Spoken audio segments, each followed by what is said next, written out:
নমস্কার। মা লক্ষ্মীকে তুষ্ট যদি করতে পারেন তাহলে কিন্তু জীবনে কখনোই অর্থ, সুখ, সমৃদ্ধির অভাব হয় না।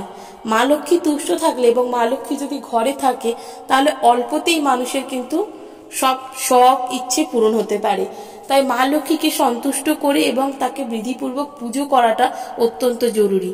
মা লক্ষ্মীর পুজোতে বিশেষভাবে লাল ফুলের ব্যবহার করুন, দেখবেন এতে করে মা লক্ষ্মী ভীষণভাবে প্রসন্ন হয়।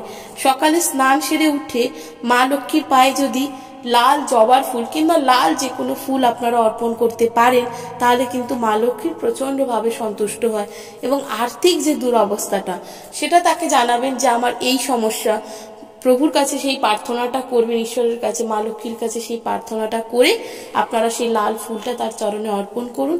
দেখবেন এই যে ক্রিয়াটা, এটা যদি আপনারা প্রতিটা দিন করতে পারেন, এই নয় যে মা লক্ষ্মীর পুজো বলে বিশেষভাবে বৃহস্পতিবার কিংবা শুক্রবারই করতে হবে, প্রতিদিন করুন। মা লক্ষ্মীর যদি ঘট পেতে থাকেন তাহলে চেষ্টা করবেন সেই ঘটে প্রতিদিন মা লক্ষ্মীর নামে একটা করে লাল ফুল দেওয়ার। দেখবেন আস্তে আস্তে এই ক্রিয়ার মাধ্যম থেকে অর্থের যে সংকট, অর্থের যে অসুবিধাটা সেটা আপনারা কাটিয়ে উঠতে পারছেন এবং অনেক দিক থেকে আপনারা সাফল্য লাভ করবেন।